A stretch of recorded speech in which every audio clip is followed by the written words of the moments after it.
Oh, c'est deuil. Elle a vu une publication, elle a copié, elle a collé et puis partagé. Le lendemain, elle se retrouve en Maca. C'est l'affaire de cette jeune dame qui nous raconte son histoire sur la chaîne NCI dans l'émission de la femme d'ici. Donc ça veut dire qu'il n'y a aucun droit sur ces images. Tous les droits reviennent à la chaîne NCI. Donc la famille, je vous explique comment la jeune dame s'est retrouvée en Maca à cause d'un simple commentaire qu'elle a copié, collé puis partagé. Lors du veille de Didier Arafat, elle a copié un post qui profane la tombe de Didier Arafat, un post déplacé qui a dénigré la tombe de Didier Arafat, alors qu'elle n'est même pas au courant que ce post peut lui créer des ennuis.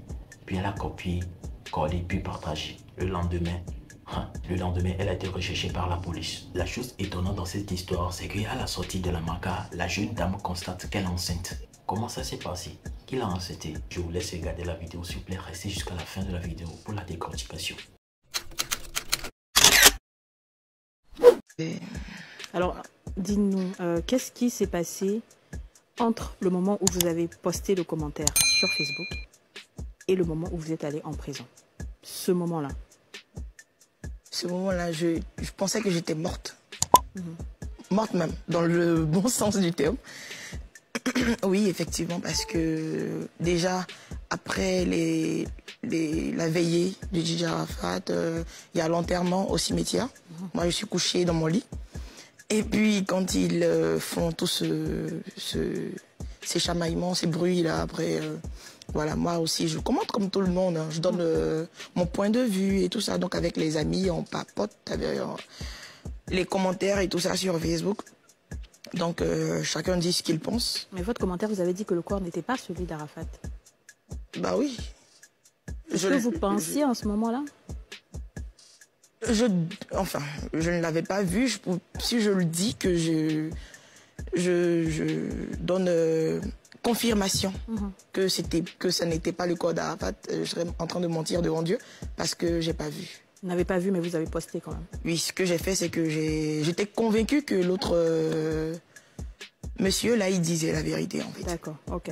Donc après le commentaire, qu'est-ce qui se passe? Donc après le commentaire, quand je finis mon commentaire, ma discussion avec mes amis déjà, moi je m'endors. Hein. Il était presque 7 h du matin.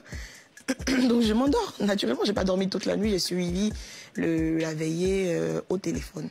C'est-à-dire en direct. D'accord. Rediffusion sur Facebook en direct. Okay. Voilà, en direct. Et à quel moment vous sentez que c'est ce que j'ai fait là? C'est-à-dire, je suis en train de dormir, j'essaie de rattraper ma nuit perdue. Et mon téléphone, il sonne. Mais c'est pas possible. C'était sur vibreur. Donc il vibre. Je dis, mais je regarde une amie de fac, Andrea, je comprends pas. Bon, je laisse tomber. Je me réveille pas, je considère pas. Ce qui m'a fait flipper, c'est l'appel de mon père. D'accord. Docteur Blé Olivier. Ok. Et là, je flippe parce que mon père, il m'appelle pas comme ça. Donc, s'il vous appelle, c'est que c'est chaud. C'est que c'est chaud. Hein. Et qu'est-ce qu'il vous dit? Il vous dit que vous êtes recherché? Il dit, mais qu'est-ce que toi, t'as fait encore? Diana, c'est pas possible. Je m'agresse comme ça. Je viens de me réveiller. Mais ta photo est partout.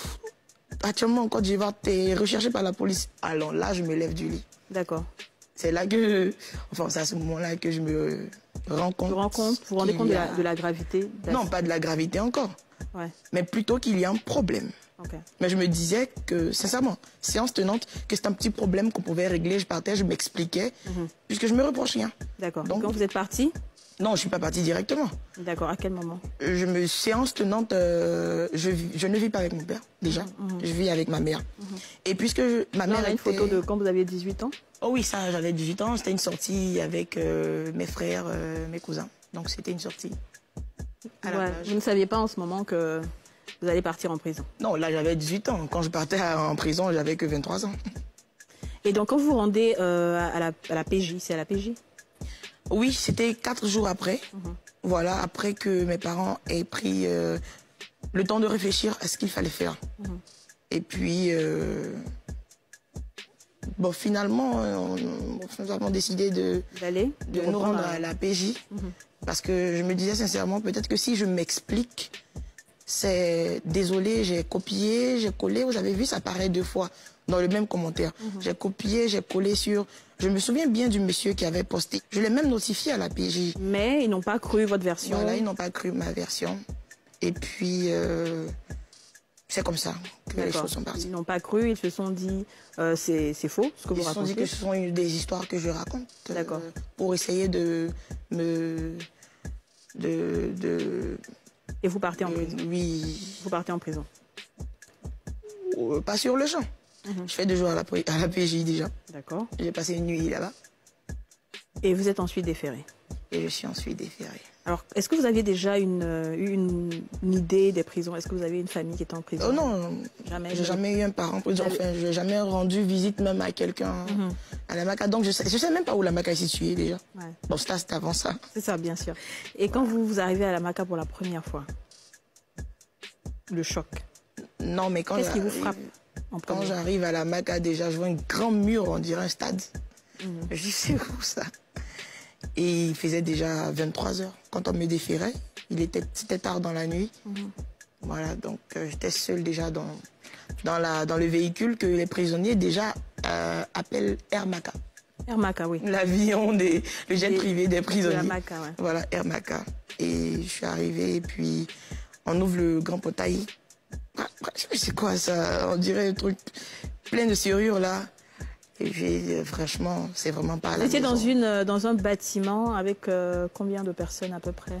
Je peux pas vous dire exactement avec combien de personnes dans un bâtiment, mais dans ma cellule, je peux vous dire, c'est dommage pour une toute petite cellule comme ça. En tout cas, elle est toute petite pour garder De nombreuses personnes. De nombreuses, c'est-à-dire près de 50.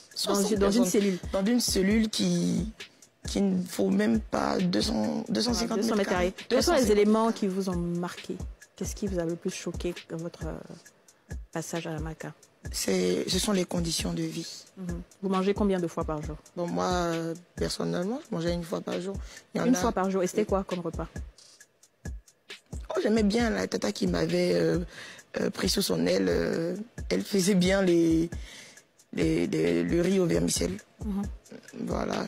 Il y avait d'autres... Est-ce que les gens à la Maca, les femmes, savaient pourquoi vous étiez là?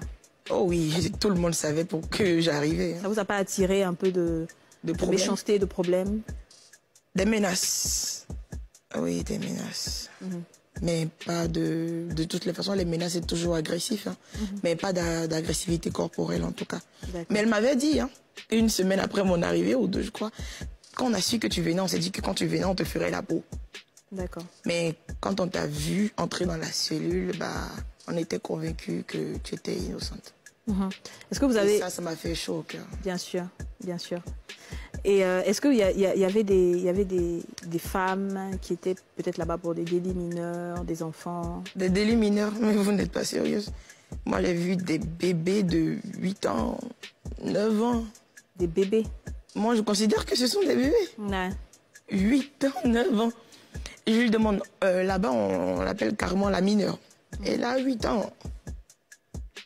Ouais. Et je lui demande, parce que moi, je suis beaucoup maternelle. Même avant ça, d'ailleurs, quand je vois les enfants, je ne les connais pas, mais quand j'ai des jetons, j'aime bien les partager. J'aime beaucoup les enfants. Voilà. 8 ans, donc je lui demande, toi, viens. Elle vient. Dans les escaliers de notre bâtiment. Je vous signale, les femmes n'ont qu'un seul bâtiment. Wow. Ok. Et donc, je lui demande de s'approcher et puis elle vient. Je lui dis, mais pourquoi tu es ici? Qu'est-ce que tu as fait? La petite est là parce qu'elle a volé 3000 francs. Wow. Wow. Ce que quelqu'un dehors pouvait rembourser, la petite... terminé. Et quand vous sortez de prison, vous vous rendez compte que vous êtes enceinte? Oh oui, quand je suis... Non, pas tout de suite. Quand je suis sortie de prison, tout le monde voulait fêter. D'accord. Et puis après, voilà. 2 semaines après, on a vu que quelque chose n'allait pas. Et puis nous sommes allés à l'hôpital et puis le docteur me dit, félicitations. Vous êtes enceinte? Vous êtes enceinte de 7 mois. Waouh. Alors moi ce que vous m'avez dit aussi, c'est que vous avez eu des séquelles psychologiques. Oui. Aujourd'hui, vous avez une crise de nerfs que vous faites. Je fais des crises de nerfs. Vous perdez conscience. Je perds conscience en étant éveillé. C'est-à-dire que vous pouvez aller dans un endroit et vous vous perdez. Non, c'est-à-dire que quelque chose de concret. La dernière fois, j'étais dans le taxi avec ma mère et apparemment, j'étais en train d'ouvrir la portière, je voulais sortir. Pendant que la voiture était sur l'auto, en partance pour Yopougon. Et tout ça, c'est ce que la prison a déclenché chez vous? Oui, parce que je n'avais pas ça. Je suis née avec l'asthme qui m'a laissé à 16 ans, 17 ans. Et quand je suis sortie de là, j'ai commencé à faire des cauchemars. Vous avez des cauchemars constamment? J'ai des cauchemars toutes les nuits. Je me réveille, là je suis devant vous, mais je dors pas, j'ai pas encore dormi depuis 1h du matin. Waouh. Diana Blé, merci beaucoup d'avoir partagé avec nous. Est-ce que vous avez un regret aujourd'hui? Regret, c'est pas vraiment un regret, parce que j'ai la conscience tranquille. Okay. J'ai rien fait, mais j'ai un gros cri de cœur. Dites-nous. Pour les dames de la prison, je trouve pas ça normal que les hommes ils aient plusieurs bâtiments comme ça, plusieurs cellules, trucs. Et puis les femmes elles n'ont qu'un seul bâtiment, le Kremlin, qu'on appelle le Kremlin, et puis des cellules serrées. Oui, très vraiment restreintes. D'accord, Diana. Merci beaucoup. Aujourd'hui, vous êtes une femme qui travaille, qui est accomplie, qui s'assure. On espère que les séquelles psychologiques vont passer, parce que tout passe dans la vie, quel que soit Alpha. On vous souhaite beaucoup de chance. Merci beaucoup. Beaucoup de courage et merci de nous avoir fait confiance. Non, merci à vous. Rester derrière votre téléphone ne veut pas dire que vous êtes intouchable. Et rester derrière votre téléphone ne veut pas dire que vous pouvez dire n'importe quoi et vous pouvez faire de n'importe quoi. On doit sciencer avant de faire toutes choses. Aujourd'hui, avec le méta, tout le monde se permet de faire de n'importe quoi. Et ça conduit beaucoup de personnes dans le malheur. Et ça conduit beaucoup de personnes dans la désolation.